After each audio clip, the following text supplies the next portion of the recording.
नमस्कार, MB news म्हणजे महाराष्ट्रातील बातमीपत्रामध्ये आपले स्वागत आहे। मी मंगेश बोबडे। बातमी बघण्यापूर्वी आमच्या लाईक आणि सबस्क्राईब करायला विसरू नका। तर पाहूया आजची विशेष बातमी। चांदूर रेल्वे परिसरातील पेट्रोल पंप सोयी सुविधेविना। महाराष्ट्रात राज्यातीलच नव्हे तर देशातील सर्वच पेट्रोल पंपावर ग्राहकांना दिल्या जाणाऱ्या एकूण 10 ते 12 सुविधा आहेत। ज्या सुविधांमध्ये संबंधित पेट्रोल पंप डीलरने वाहनामध्ये हवा भरण्याची सुविधा, प्रथमोपचार पेटी, पिण्याचे शुद्ध पाणी, स्वच्छ शौचालय, पेट्रोल व डिझेलचे बिल, त्याच्या किमतीचा फलक व पेट्रोल डिझेलची क्वालिटी आणि तक्रार पेटी अशा सुविधा ग्राहकांना देणे अनिवार्य आहे।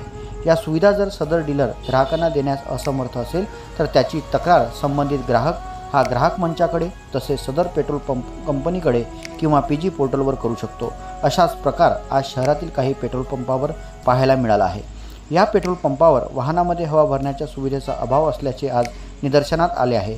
या सुविधेमध्ये हवा भरण्याचे इलेक्ट्रॉनिक मशीन व त्यावर हवा भरण्यासाठी एक मनुष्य असणे अनिवार्य आहे, परंतु नेमकी ही सुविधा पुरवण्यास येथील पेट्रोल पंप डीलर असमर्थ असल्याचे निदर्शनात आले आहे। परिसरातील नागरिकांमध्ये या सुविधेविषयी नाराजीचा सूर दिसून येत आहे, अशी तक्रार चांदूर रेल्वे येथील नागरिक करीत आहे। ह्याशिवाय पेट्रोल पंपावर या सुविधा लवकरात लवकर उपलब्ध करून देण्याची मागणी देखील नागरिक करीत आहे। ब्युरो रिपोर्ट, एमबी न्यूज, महाराष्ट्राच्या बातमीपत्रातून मंगेश बोबडे।